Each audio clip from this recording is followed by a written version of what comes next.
નમસ્કાર મિત્રો, શ્રુતિ 2020 શ્રેણી અંતર્ગત પીએચડી સંશોધન અને અનુભવ શ્રેણીમાં આપ સૌનું ફરી એક વખત સ્વાગત છે.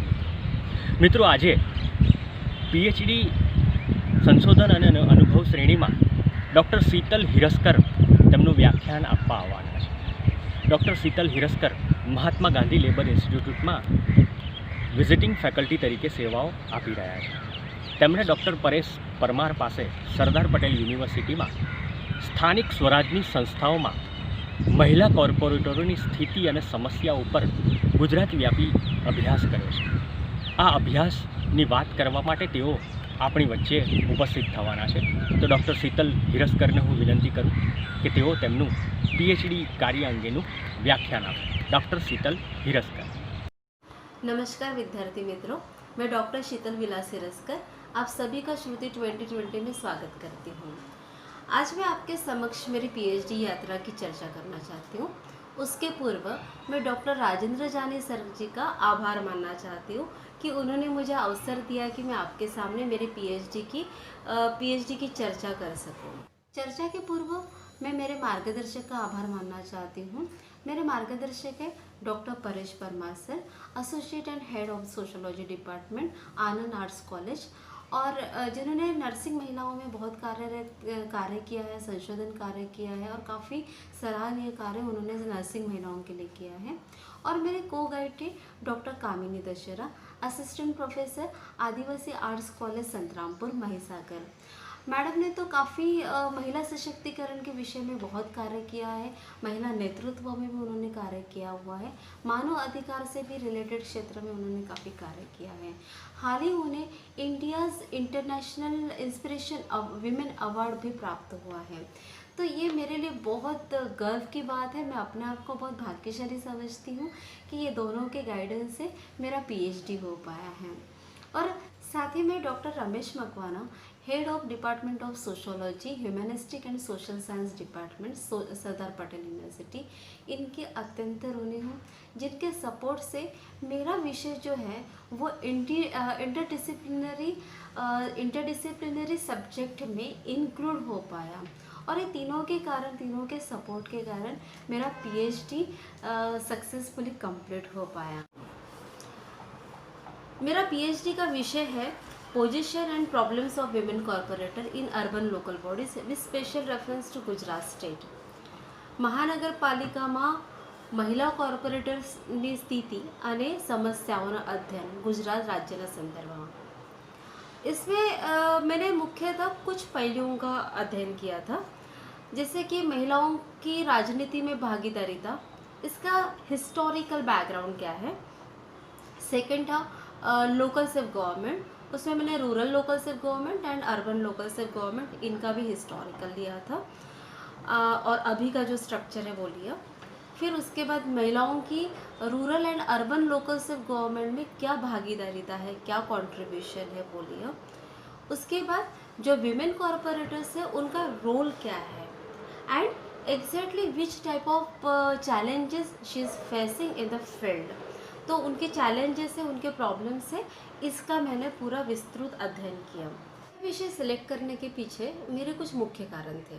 सबसे पहले तो कारण ये था कि मेरा खुद का जो इंटरेस्ट है वो जेंडर स्टडीज़ के ऊपर बहुत ज़्यादा है और पॉलिटिकल सोशोलॉजी में बहुत ज़्यादा है. और दूसरा ये था कि अगर हम लोग महिलाओं की राजनीति में भागीदारी था या प्रतिनिधित्व देखते हैं तो हमें दिखाई देगा कि बहुत कम प्रतिनिधित्व हमारा है. इनफैक्ट भारत जो है, भारत इतना बड़ा, सबसे बड़ा लोकतांत्रिक देश है, लेकिन इसके बावजूद भी अगर हम लोग महिलाओं की राजनीति में भागीदारीता देखें तो हमारे जो पड़ोसी देश है उससे भी, मतलब बांग्लादेश से, पाकिस्तान से, ये भी अफ़गानिस्तान, इस सारे देश से हमारा जो प्रतिनिधित्व है वो कम दिखाई देता है. अगर मैं हिस्टोरिकल बैकग्राउंड देखूँ तो भारत में जब महिलाओं ने आज़ादी की लड़ी थी, मतलब आज़ादी के संग्राम में महिलाओं ने बढ़ चढ़कर योगदान किया था. उसके बाद हमारा संविधान बना. संविधान में भी हमारा संविधान ये बोलता है कि equality of status and opportunity, मतलब महिला और पुरुष दोनों को इक्वलिटी है. इक्वल चांसेस है, इक्वल अपॉर्चुनिटी है, फिर भी ऐसा क्यों है कि वीमेन को हर जगह में एक्सक्लूड किया जाता है? स्पेशली जब डिसीजन मेकिंग प्रोसेस की बात आती है तो वीमेन्स आर ऑलवेज एक्सक्लूडेड, फिर वो घर की बात हो या पॉलिटिक्स की बात हो। वीमेन को हमेशा डिसीजन मेकिंग में कम रखा जाता है। इवन ये बात मैं ऐसे ही नहीं बोल रही हूँ, बहुत सारे फैक्ट्स, बहुत सारे डेटा ये डिक्लेयर करता है कि women are always excluded in a decision making process. वैसे तो संविधान ने सभी को अधिकार दिया है वोट देने का, इलेक्शन में खड़े रहने का with using some terms and conditions, लेकिन वीमेन का अगर हम लोग पार्टिसिपेशन देखते हैं तो इलेक्शन प्रोसेस में आज उनका पार्टिसिपेशन कम है। पार्लियामेंट में देख लीजिए, पार्लियामेंट में आज भी वीमेन का रिप्रेजेंटेशन कितना कम है। आज लोकसभा में सिर्फ 11% हमारा रिप्रेजेंटेशन है और राज्यसभा में 10.6% है। देखिए, जबकि हमारा पॉपुलेशन कितना है, विमेन पॉपुलेशन की अगर हम लोग बात करते हैं तो 49% पॉपुलेशन इज़ देयर। तो फिर लोकसभा और राज्यसभा में हमारा पार्टिसिपेशन इतना कम क्यों है?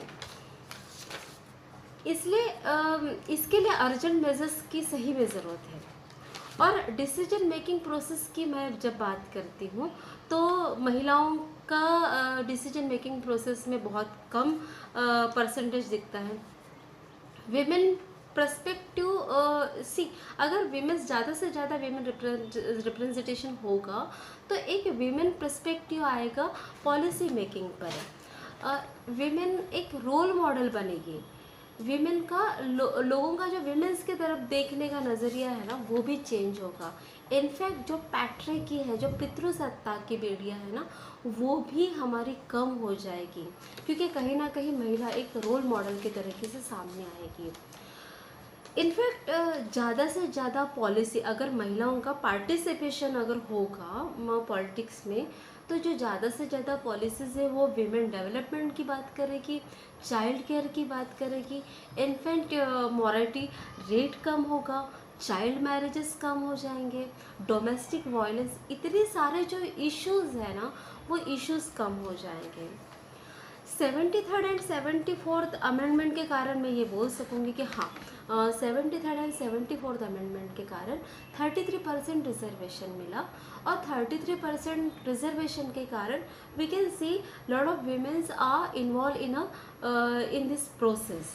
ओके, लोकल्स ऑफ गवर्नमेंट में महिलाओं का रिप्रेजेंटेशन दिखता है, बट क्वालिटेटिव एंड क्वांटिटेटिव ये दो मेजर्स की अगर मैं बात करती हूँ या समझना चाहती हूँ तो इसमें दिखता है कि क्वांटिटी के मेज़र में हाँ womens are there, but in a qualitative measures womens are proxy there.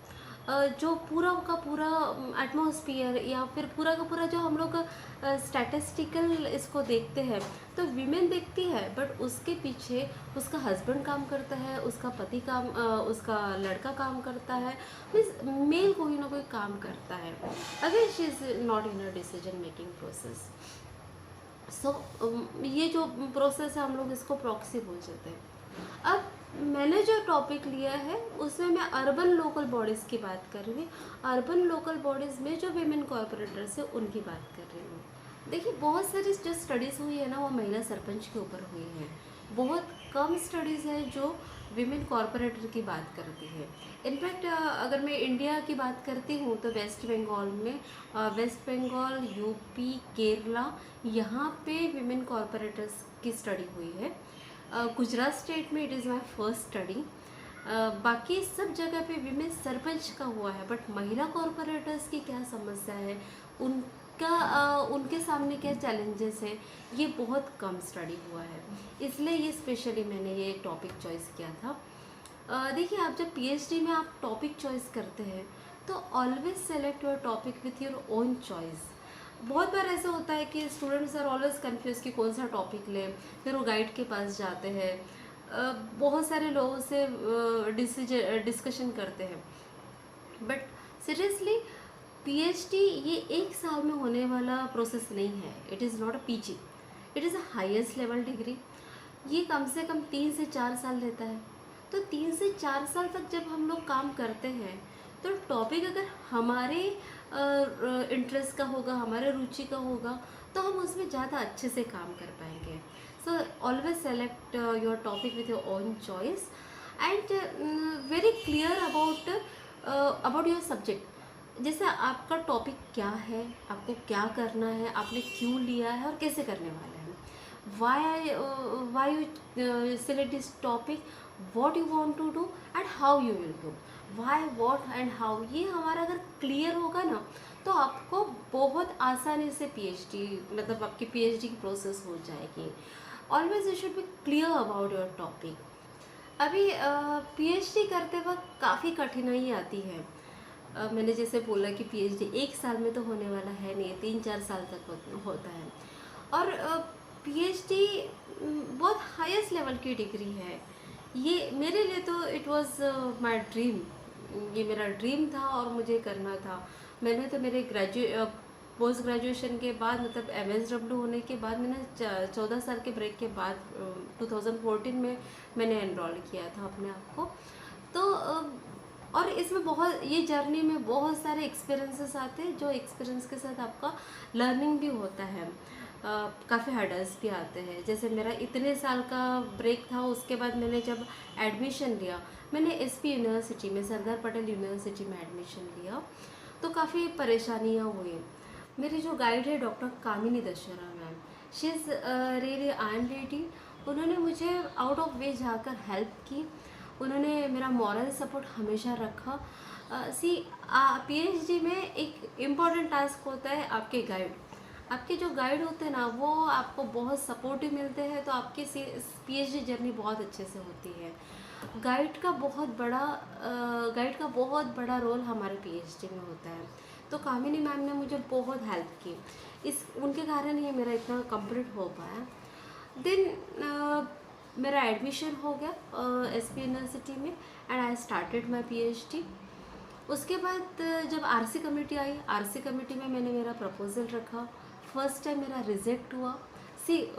PhD में बहुत जल्दी आपको सिलेक्शन हर चीज़ में नहीं मिलेगा.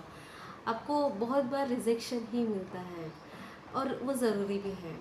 उसके बाद again I prepare my PhD proposal and then submitted and then started my PhD journey.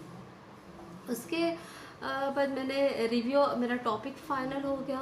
Review of literature किया मैंने. रिव्यू ऑफ लिटरेचर के बाद मैंने एक पायलट स्टडी की कि एग्जैक्टली PhD लेवल पर जब आप काम करते हो तो एक पायलट स्टडी आप ज़रूर कीजिए. क्योंकि पायलट स्टडी क्या होता है, एक हमको गाइडेंस देता है कि एग्जैक्टली जब हम लोग फील्ड में जाएंगे तो हमको क्या क्या डिफ़िकल्टीज आएगी, प्लस क्या क्या हम लोगों को उसमें इंक्लूड करना है हमारे स्टडी में. इसलिए pilot study is very necessary. तो मैंने पायलट स्टडी किया था. उसके बाद मैंने सैम्पलिंग के लिए परपज़ सैम्पलिंग मेथड यूज़ किया. एग्जैक्टली 642 कैंडिडेट थे अकॉर्डिंग टू 2014 नेशनल कमीशन का जो लिस्ट था, वो लिस्ट के अकॉर्डिंग अगर मैं देखती तो 642 कैंडिडेट थे इलेक्शन के.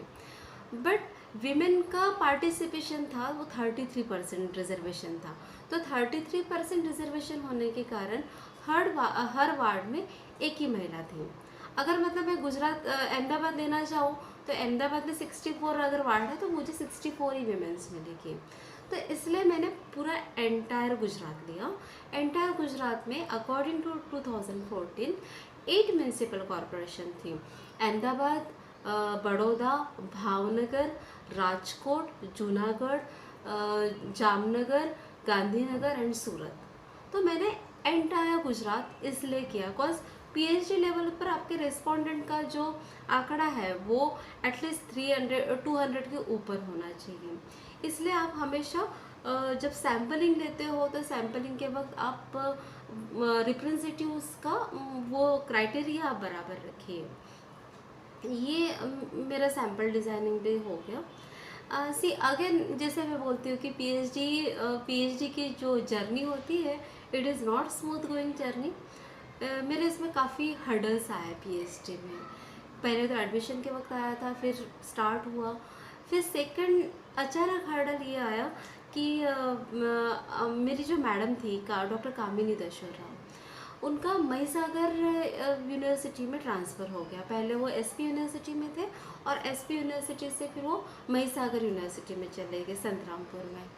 तो because of the problem of that university process उनका यहाँ पे गाइडशिप नहीं हो रहा था। तो 1 साल तक यूनिवर्सिटी ने हमको होल्ड में रख दिया। मीन्स 1 साल हम लोग विदाउट गाइड थे, तो मेरे पास कोई गाइडेंस नहीं था। But ma'am was already she is very cooperate तो कर रही थी, लेकिन यूनिवर्सिटी के प्रोसेस के कारण पूरा का पूरा 1 साल हम लोग रुक गए। फिर उसके बाद मुझे जो गाइड मिले वो doctor Paresh Parmar, he is HOD of Anand arts college Anand. तो अब मेरे सामने नए गाइड थे, doctor Paresh Parmar sir guide करके आए। तो as a student point of view अगर मैं बात करूँगी तो एक गाइड के साथ आपका ट्यूनिंग बहुत अच्छे से जम गया है और उसके बाद सडनली आपके लिए दूसरे गाइड आते हैं, तो डायलोमिक मतलब कंडीशन जो है ना वो कोई क्राइसिस से कम नहीं है। तो मैं तो थोड़ी सी फियर में भी थी कि पता नहीं अब नए गाइड कैसे है। बट वेरी फॉर्चुनेटली मेरे नए गाइड जो थे परेश परमार सर, वो बहुत अच्छे हैं, बहुत कोऑपरेटिव है। उन्होंने पूरे टॉपिक को समझ लिया और मुझे हेल्प की। फिर अब मेरे सामने 2 गाइड थे, परेश सर भी थे और कामिनी मैडम भी हमारी गाइड थे। तो हमको 2 गाइड प्रोवाइड हुए और दोनों गाइड का ट्यूनिंग बहुत अच्छा था, इस कारण कुछ क्लैशेस नहीं हुए। अदरवाइज़ काफ़ी स्टूडेंट्स को क्लैशेस फेस करनी पड़ती है, but I am very fortunate in this thing. Okay, इस तरीके से ये भी हर्डल निकल गया। फिर अभी सेकंड जो बात थी, मैं जो सैम्पलिंग की बात कर रही थी, तो सैम्पलिंग में मैंने टोटल 214 वीमेंस ली थी। उसमें 176 जो थी वो ओपन कैटेगरी में आती है, 22 ओबीसीज में आती है, 16 कैंडिडेट जो है वो शेड्यूल कास्ट में से आती है और 2 जो है वो शेड्यूल ट्राइब्स में से। मतलब अगर मैं कैटेगरीज वाइज अगर वेरिएशन मतलब देखती हूँ तो काफ़ी वेरिएशन था। मतलब ओपन कैटेगरीज की इतनी सारी वीमेंस है, ओबीसीज में इतने, और एससी और शेड्यूल ट्राइब्स की तो बहुत ही कम परसेंटेज है। इसके पीछे रीज़न ये हो सकता है कि ट्राइब पॉपुलेशन जो है वो अर्बन एरिया में कम है। बट जब हम लोग स्टडी करते हैं तो हम हर कैटेगरी वाइज विमेन का रिप्रेजेंटेशन और लीडरशिप को देखते हैं। तो काफ़ी इंटरेस्टिंग टास्क मेरे सामने आया था। अब बारी आती है डेटा कलेक्शन की। Data collection is a very tough task we can say. मुझे डेटा कलेक्शन के लिए फील्ड में काम करने के लिए कम से कम मुझे 1-1.5 साल लगा। कुछ एक तो मेरे रिस्पोंडेंट जो थे वो women corporators, okay, they are political allies, तो उनका जो एक स्टैंडर्ड होता है वो अलग होता है। वो एक पॉलिटिक्स में होते हैं, उनका एक स्टेटस होता है, तो वो इजीली तो आपको इंटरव्यूज़ नहीं देंगे।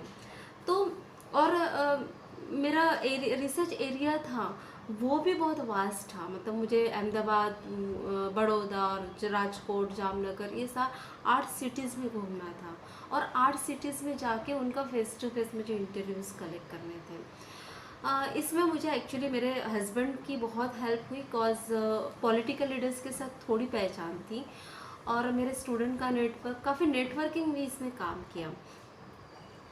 बट डिफ़िकल्टीज़ भी उतनी ज़्यादा है। जैसे अगर मैं कोई मेयर का इंटरव्यू लेने जाती हूँ तो उस इंटरव्यू के पहले मुझे 3-3, 4-4 घंटे बाहर बैठ के उनका वेट करना पड़ता था। एक अपॉइंटमेंट के लिए मुझे 2-2, 3-3 दिन तो लग ही जाते थे, या उसके पहले तो 8 दिन पहले तो फील्डिंग ही करनी पड़ती थी कि हाँ इनका इंटरव्यू लेना है, बात करनी है, अपॉइंटमेंट लेनी है। तो काफ़ी टफ था, but I enjoyed it, because field में जाके जब आप एग्जैक्टली सिचुएशन देखते हो तब आप अपने टॉपिक के लिए काफ़ी कॉन्फिडेंट होते हो। जो मैंने थियोरेटिकल बैकग्राउंड देखा था कि हाँ ये थियोरेटिकल है, एग्जैक्टली फील्ड में एक्चुअल में वो क्या काम करता है। अगर मैंने इसमें रोल थ्योरी ली थी, एलाइड थ्योरी ली थी, लीडरशिप थ्योरी ली थी, वो एग्जैक्टली कैसे काम कर रही है वो आपको फील्ड में जाके ही पता चलता है। तो फील्ड स्टडी बहुत इम्पॉर्टेंट है। इसमें मैं और एक चीज़ शेयर करना चाहूँगी। एक्चुअली फील्ड में जाने के बाद काफ़ी हर्डल्स तो आते ही हैं। मेरे साथ एक हर्डल ऐसा हुआ था कि एक बड़ौदा में एक विमेन कॉरपोरेटर थी। मैंने उनसे अपॉइंटमेंट ले लिया, सब कुछ हो गया। मैं यहाँ से अहमदाबाद से उनके पास गई, उन्होंने घर में एंट्री भी दी, सब कुछ हुआ। और जैसे ही मैंने इंटरव्यू लेना स्टार्ट किया, उन्होंने इंटरव्यू देने से मना कर दिया। आई वॉज सरप्राइज कि ऐसा क्यों हुआ। तो शी सेड कि आप इतना सारा इन्फॉर्मेशन लेने वाले हो, मे बी ऑफ फ्रॉड, तो मुझे तो आपके गाइड्स के से ही बात करनी है। तो मैंने पूरे अपनी आईडी जो होती है आईडी दिखाई, मेरा पर्सनल का भी दिखाया, सब कुछ दिखाया, बट मतलब वो उनको मेरे ऊपर विश्वास नहीं हो रहा था। तो मैंने बोला कोई बात नहीं, मैं मैडम से बात करवा देती हूँ। मैंने मैम को फ़ोन किया, बट मे बी मैम शायद बिज़ी होंगे, तो उन्होंने कॉल नहीं रिसीव किया। काफ़ी कॉल कर रही थी मैम, कॉल रिसीव नहीं कर रहे थे, तो वो लेडी को ऐसा लगा कि आई एम फ्रॉड। तो फिर मैंने परेश सर को फ़ोन लगाया, तो परेश सर ने फ़ोन उठाया और बात की, और वो लेडीज़ के साथ उन्होंने गुजराती में बात की। Maybe I am non Gujarati, इसलिए भी वो लेडीज़ को थोड़ी प्रॉब्लम हो रही होगी। तो फिर सर ने काफ़ी अच्छे से उनको काउंसलिंग किया। उसके बाद वो लेडीज़ ने मुझे, वो रिस्पोंडेंट ने मुझे इंटरव्यू दिया। तो ये भी एक बहुत बड़ा एक्सपीरियंस था कि आपको 11th आवर पर आपका रिस्पोंडेंट बोल रहा है कि I am not interested to give interview. तो काफ़ी हर्डल्स होते हैं पीएचडी में, इससे ही हमको आगे जाना है। देन मेरा डेटा कलेक्शन हुआ। डेटा कलेक्शन में हर्डल्स के साथ साथ एक्सपीरियंस भी बहुत अच्छा है। बहुत जगह पे मैंने ऑब्जर्व किया कि विमेंस, कुछ विमेंस जो थी, हाँ, अर्बन एरिया में अगर मैं बात करती हूँ, अर्बन लोकल बॉडीज़ की और विमेन कॉर्पोरेटर की बात करती हूँ, तो some time of really they are very confident. अगर हम लोग मेयर की बात करें, बिजल मैम की बात करें, या फिर जामनगर की मेयर की बात करें, really they are very confident. कुछ वार्ड कॉर्पोरेटर भी बहुत कॉन्फिडेंट थी, बहुत अपडेटेड थी। कुछ रिस्पोंडेंट जो थी वो बात नहीं कर रही थी। इनफैक्ट हर बार वो अपने हस्बैंड को देखती थी तो उनके हस्बैंड आके ही आंसर्स देते थे। कुछ कुछ जगह पर ऐसा भी था कि उनके मीन्स वो सिर्फ बैठी ही थी और हस्बैंड सामने से इशारे करके बात करता था। तो काफ़ी एक्सपीरियंस मुझे मिला फील्ड में। और अगर मैं categories, caste and category wise जाती हूँ, तो ये भी एक दिखा मुझे कि ओपन कैटेगरीज जो वीमेंस है वो एक्स्ट्रॉर्डनरी बात भी करती है, बट जहाँ पे schedule caste and schedule tribes की आती है तो उनके ऊपर कुछ प्रेशर भी होता है। काफ़ी फाइंडिंग्स मैंने इसमें लिए हुए हैं। It was my field experience. ये तो मेरा फील्ड एक्सपीरियंस था। एंड एक बहुत इम्पॉर्टेंट बात कि मेरा जो इंटरव्यू शेड्यूल था ना, वो 1 आवर एंड 45 मिनट्स का था, तो काफ़ी डेप्थ में था, इसलिए भी थोड़ा टाइम लग जाता था। तो रिस्पोंडेंट, बट मुझे जितने भी रिस्पोंडेंट मिले उन्होंने सब इस चीज़ों का आंसर्स बराबर दिया, मतलब उन्होंने इंटरव्यूज अच्छे से दिए। तो इस तरीके से मेरा फील्ड स्टडी होने के बाद then I prepare all the data processing. अब मैं फाइंडिंग्स की बात करती हूँ। मेरे इसमें जो फाइंडिंग्स आए हैं, तो फर्स्ट फाइंडिंग जो था एज। ओके, अब मेरे इसमें ये एज ग्रुप में ये दिखाता है कि 80% रिस्पोंडेंट जो है वो 40 to 50 ईयर्स एज ग्रुप में आते हैं। एक मैं लीडरशिप की बात करती हूँ, तो ये मेरा जो फाइंडिंग है ये चेंजिंग सिनेरियो दिखाता है सोसाइटी का। देखिए, जब हम लोग लीडरशिप की बात करते हैं तो लीडरशिप क्या बोलती है कि अगर आप यूथ हो तो only youth can do very good leadership in the field. Okay, but मेरी जो रिस्पोंडेंट है वो 40 to 50 ईयर्स की ज़्यादा है और वो अच्छा लीडरशिप कर रहे हैं, वो इफ़ेक्टिव लीडरशिप कर रहे हैं। तो एक नया फाइंडिंग है ये मेरे इसमें। और साथ में ये मैंने changing scenario of the society क्यों बोला, बिकॉज इसमें मुझे एक बात समझ में आई, ऑब्जर्वेशन मैंने जब किया तब मुझे पता चला कि वीमेन यूथ लीडरशिप में, वीमेन यूथ लीडरशिप का हमको इतना इफ़ेक्टिव नहीं दिखता है। बिकॉज देखिए, ये वीमेन कॉरपोरेटर्स जब इलेक्शन में आती हैं okay. And suppose is newly married और 30 एज तक जो है उनके हाउस होल्ड कोर्स बहुत ज़्यादा होते हैं, हाउस होल्ड रिस्पॉन्सिबिलिटीज़ होती है, बच्चे छोटे होते हैं, फैमिली को भी देखना पड़ता है, तब वो अपना मैक्सिमम टाइम फील्ड में नहीं दे पाती। 40 to 50 ईयर्स में ये जो मिडिल एज ग्रुप है, इसमें विमेन थोड़ी स्टेबल हो जाती है, बच्चे भी बड़े हो जाते हैं, फैमिली को भी वो काफ़ी अच्छे से हैंडल करना सीख लेती है, और साथ साथ वो फील्ड को भी जस्टिस कर पाती है। तो मेरे फाइंडिंग में ये जो बताया गया है कि 40 to 50 ईयर्स मतलब ज़्यादा एज वाली जो वीमेंस है वो बहुत अच्छे से लीडरशिप इफ़ेक्टिवली लीडरशिप कर रही है। फिर सेकंड जो मेरा फाइंडिंग था वो कास्ट एंड कैटेगरी, जैसे मैंने बताया आपको कि ओपन कैटेगरी में जो थे 81% दिखाई दे, OBC 10%, 7% schedule caste and only 0.93% ST category. उसके बाद एक रिमार्केबल अगर फाइंडिंग की मैं बात करती हूँ तो मेरे सारे रिस्पोंडेंट जो थे लिटरेट थे। अब जैसे मुझे शुरू में बोला गया है कि विमेन सरपंच और महिला कॉरपोरेटर के स्टडीज़ में क्या डिफरेंस है, ये डिफरेंस है। महिला सरपंच की अगर हम लोग बात करते हैं तो वो कहीं ना कहीं इलिटरेट है, ओके। बट अगर मैं महिला कॉरपोरेटर की बात करती हूँ, अर्बन सेक्टर की बात करती हूँ, तो यहाँ पे मुझे पूरी विमेंस जो है वो लिटरेट मिली है। इनफैक्ट पोस्ट ग्रेजुएशन लेवल में भी मुझे विमेंस मिली है, ग्रेजुएट लेवल पर भी ज़्यादा थी, और दो विमेंस तो ऐसे थी कि जो एमबीबीएस डॉक्टर थी, और डॉक्टर होने के बाद साथ साथ वो काम भी कर रही थी, वार्ड्स का भी काम कर रही थी, और उनकी जो पर्सनैलिटी वहाँ पे मैटर कर रही थी उसका इफ़ेक्ट मुझे बहुत अच्छे से दिखाई दिया। अब मैंने जब फील्ड स्टडी किया, जब मैंने रिस्पोंडेंट के इंटरव्यूज़ ले, तब मैंने साथ में वार्ड में भी जाके लोगों के साथ बात की थी, तो मुझे एक मेरा ऑब्जर्वेशन ये आया कि जो विमेंस एजुकेटेड है वो वार्ड की प्रॉब्लम्स को सॉल्व करने के लिए एक अलग सोच रखती हैं और एक अलग स्ट्रेटेजी यूज़ करते हुए प्रॉब्लम्स को सॉल्व करती हैं। जहाँ थोड़ा एजुकेशन कम है उनका एक लेवल अलग हो जाता है।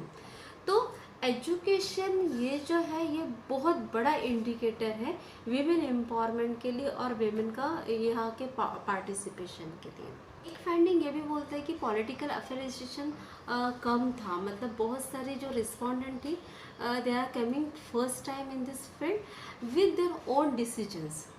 मैंने जब इंडिकेटर्स मोटिवेशनल फैक्टर्स की बात की कि क्या मोटिवेशनल फैक्टर्स है, तो बहुत सारे वीमेंस ने मुझे ये रिस्पॉन्डेंट दिया कि they want to do ward development, they want to involve in the field, they didn't have a family political family background, but they want their own identity, उनकी खुद की आइडेंटिटी वो बनाना चाहती है, वो खुद कुछ करना चाहती है, इसलिए वो सेल्फ डिसीजन के साथ ये फील्ड में आई है।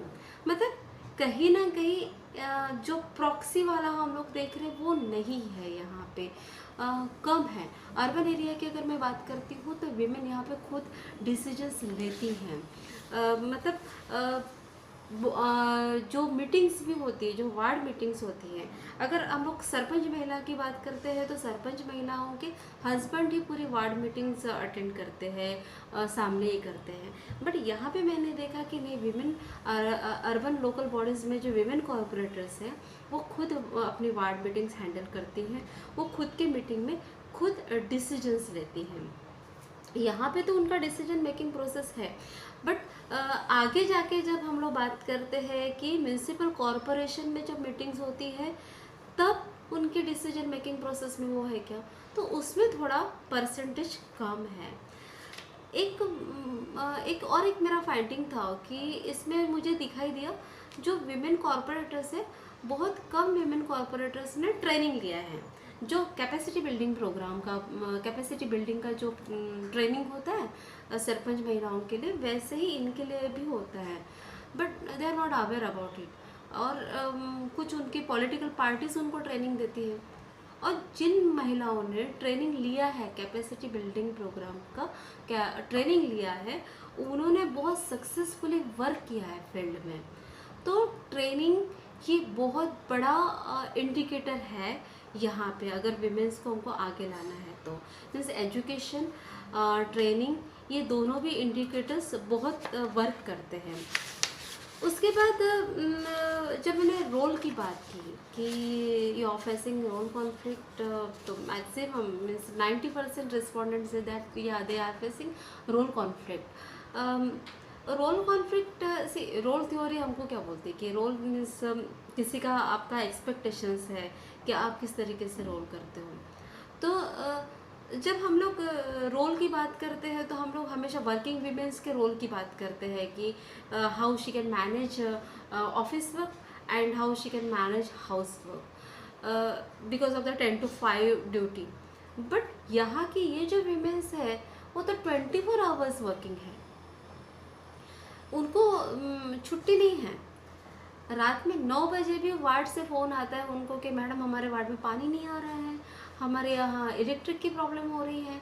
तो डेट टाइम उनके फैमिली मेम्बर्स ये सोच रहे हैं कि उसने अभी खाना बनाना चाहिए और वार्ड में से फ़ोन आता है कि मैडम हमारे वार्ड में ये प्रॉब्लम हो रही है। इस वक्त सिचुएशन को हैंडल करते वक्त she always face the role conflict. तो रोल कॉन्फ्लिक्ट उनको होता ही है।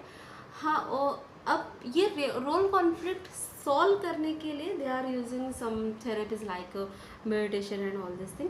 बट और एक मुझे फाइंडिंग यहाँ पे दिखाई दिया कि एक फैमिली सपोर्ट उनको मिल रहा है। It is also a changing scenery of the society. जैसे पहले जो था कि एक मेल डोमिनेंस फैमिली रहते थे तो males are not interested to help in womens in their household chores. But अभी सिचुएशन चेंज होते जा रही है। अब हस्बैंड जो है वो समझते हैं कि हाँ मेरी वाइफ है, मेरे वाइफ को अगर ये काम करना है तो मुझे उसको हेल्प करनी है। इनफैक्ट मैंने जो बोला कि 40 to 50 ईयर्स की जो ये वीमेंस थी तो इनके जो बच्चे थे ना ये भी बड़े थे, मतलब ग्रेजुएशन पोस्ट ग्रेजुएशन लेवल पर आ गए थे।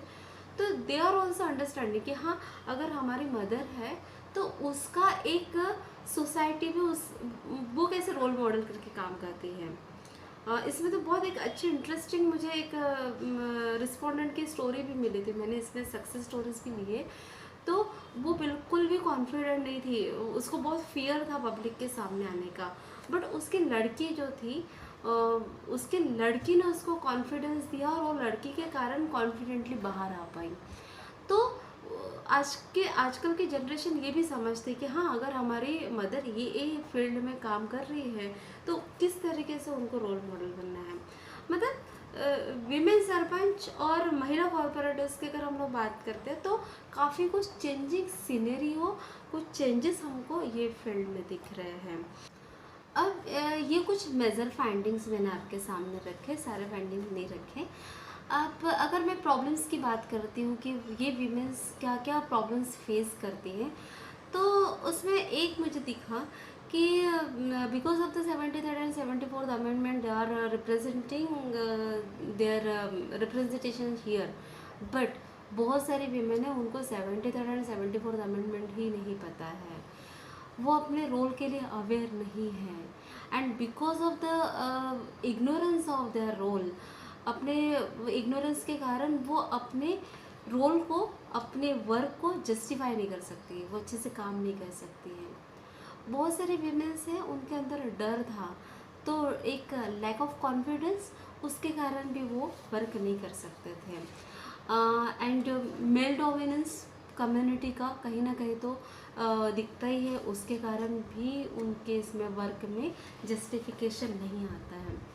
फिर दूसरा एक दिखा कि पॉलिटिकल फील्ड जो है ये कहीं ना कहीं क्राइम से रिलेटेड ज़्यादा दिखता है, इसमें क्राइम रेट भी दिखता है। तो विमेंस चाहते हुए ना चाहते हुए वो क्राइम की शिकार होती है। Many of the times exploitation होता है उनका, तो वो भी एक प्रॉब्लम मुझे यहाँ पे दिखाई दिया कि उनको फेस करना पड़ता है। करप्शन में विमेंस करप्शन नहीं करना चाहती, ऑनेस्टली वर्क करना चाहती है, बट मेल डोमिनेंस फील्ड होने के कारण उनको करप्शन में भी इन्वॉल्व होना पड़ता है। अब ये सारी चीज़ें मतलब जो थी कि ये कहीं ना कहीं उनका सेक्सुअल एक्सप्लॉयटेशन भी होता है, बहुत सारी चीज़ें जो थी कि वायलेंस भी होता है, एक्सप्लॉयटेशन, ये मेजर इश्यूज मुझे दिखे कि वो उनको फेस करने पड़ते हैं। अब इसके बाद मेरे कुछ सजेशंस या पॉलिसी लेवल इंटरवेंशन की अगर हम लोग बात करते हैं कि वीमेन का पार्टिसिपेशन बढ़ाने के लिए, वीमेन का पॉलिटिकल पार्टिसिपेशन बढ़ाने के लिए हम लोग क्या कर सकते हैं, तो इट्स माई पर्सनल ओपिनियन कि हम लोग फ्रिक्वेंटली वर्कशॉप्स ऑर्गेनाइज कर सकते हैं, फ्रिक्वेंटली हम लोग सेमिनार ऑर्गेनाइज कर सकते हैं जिसमें वीमेन के पर्सनैलिटी को डेवलप किया जाए और उनमें अवेयरनेस लाया जा सके। सेकंड, मीडिया बहुत रोल करती है। एक मेरा क्वेश्चन ही था कि मीडिया इज़ गिविंग यू आपको कवरेज देता है, तो हाँ, मीडिया कवरेज देता है और मीडिया लोगों के सामने आपकी पर्सनैलिटी लाता है। तो ये मीडिया को लेते हुए हम लोग वीमेंस का बहुत अच्छा पर्सपेक्टिव लोगों के सामने ला सकते हैं ताकि ज़्यादा से ज़्यादा वीमेन पॉलिटिक्स में आ सके और अपना कंट्रीब्यूशन दे सकें। उसके बाद जो कॉरपोरेशंस की ड्यूटीज़, मतलब एक्साइज ड्यूटीज़ होते हैं, टैक्सेस होते हैं, फीस होते हैं, जो बजटिंग होता है वो उसमें ट्रांसपेरेंसी होना ज़रूरी है और बजटिंग में वीमेंस का इन्वॉल्वमेंट होना बहुत ज़रूरी है। बिकॉज वीमेंस को प्रोग्राम्स के लिए लिया जाता है, चाइल्ड डेवलपमेंट प्रोग्राम के लिए, वीमेन डेवलपमेंट के लिए, but many of the time she is not aware about a budget, तो वो ज़रूरी है। उसके बाद यहाँ पे एक मॉनिटरिंग कमेटी होनी चाहिए जो मॉनिटरिंग करे यूएलबी को, मतलब अर्बन लोकल बॉडीज़ को मॉनिटरिंग करे और विमेंस के साथ उनके रोल को भी मॉनिटरिंग करें। इस तरीके से मेरे कुछ फाइंडिंग्स थे और कुछ सजेशन थे और मुझे ऐसा लगता है कि हम लोग है ना सेंटर ऑफ एक्सेल, मतलब जहाँ पे ऐसे सेंटर्स हम लोग डेवलप करें कि जिसमें विमेंस का एक्सेलेंस किस तरीके से हम लोग डेवलप कर सके, उनके सॉफ्ट स्किल्स से उसको कैसे डेवलप कर सके, इनफैक्ट उसका एनहांसमेंट कैसा हो वो हम लोग देख सके, ताकि विमेन का मैक्स टू मैक्स कंट्रीब्यूशन हमारा पॉलिटिक्स में हो और जो उनकी एक उनकी मॉडल बन चुके, मतलब if women sarpanch she is a proxy, if women corporator she is a proxy, ये जो प्रॉक्सी वाला उनका जो इमेज बन चुका है ना, इसको तोड़ना ज़रूरी है। जैसे मैंने स्टार्टिंग में बोला कि आज हमारे लोकसभा राज्यसभा में हमारा प्रतिनिधित्व कम दिखता है। क्यों? क्योंकि महिलाएं आगे आना नहीं चाहती है। क्यों? क्योंकि ये मेल डोमिनेटिंग सोसाइटी है, यहाँ पे विमेंस को इतना चांस नहीं दिया जाता है। तो विमेंस आगे आके अपना स्किल दिखा सकती है, वो अपना बेस्ट यहाँ पे दे सकती है, बस ज़रूरत है उनको सपोर्ट करने की, उनको आगे लाने की, और ये सब कुछ हमारी सोसाइटी एक दूसरे के साथ, मेल फीमेल एक दूसरे के साथ काम कर ही ला सकते हैं। पीएचडी जो है, पीएचडी एक हाईएस्ट लेवल की डिग्री है और पीएचडी को आप अपने आप को रिस्ट्रिक्ट मत कीजिए। जैसे मैंने ये मेरा ऑब्जर्वेशन है कि बहुत सारे जो स्टूडेंट है ना, तो एकेडमिक सेक्शन में काम कर रहे हैं इसलिए उनको पीएचडी करना है, इसलिए वो पीएचडी करते, ऐसा बिल्कुल भी नहीं है। देखिए, पीएचडी होने के बाद आप अपने आप को ज़्यादा डेवलप कर सकते हो। आपने ये डिग्री को हमेशा ऑनर देना चाहिए। मैं एकेडमिक के साथ साथ मैं फील्ड में भी काम करती हूँ और आफ्टर पीएचडी मैंने मेरा खुद का ऑर्गेनाइजेशन इस्टेब्लिश किया है, दैट इज़ अ श्रीविन फाउंडेशन, जो रिसर्च बेस्ड स्टडीज़ को सामने लाता है और रिसर्च बेस्ड स्टडीज़ को एनहांस करता है और पॉलिसी लेवल पर भी काम कर रहा है। तो एक पीएचडी जो है वो आपको एक सोच देता है, आपको एक अपॉर्चुनिटी देता है, आप अपने पर्सनैलिटी को सामने लाने के लिए एक बहुत अच्छा प्लेटफॉर्म देता है। So always respect this degree. So thank you so much Rajendra sir, जो आपने मुझे यहाँ पे एक चांस दिया। થેન્ક યુ ડૉક્ટર હિરસ્કર, તમે હિન્દી ભાષાની અંદર સરસ મજાની રીતે તમારું વ્યાખ્યાન આપ્યું। દોસ્તો, પીએચડી સંશોધન અને અનુભવ શ્રેણીમાં આપણે ફરી પાછા આવતા અઠવાડિયે જે મિત્રોએ પોતાનું પીએચડી કાર્ય સંપન્ન કર્યું છે તેમની વાતો સાંભળવા, તેમના સંશોધનના અનુભવો અને તેમના જે રિસર્ચ વર્ક છે એની વિગતો મેળવવા માટે ફરી પાછા આ જ પ્લેટફોર્મ પર મળીશું। ત્યાં સુધી એક નાનકડો વિરામ લઈએ છીએ। થેન્ક યુ દોસ્તો।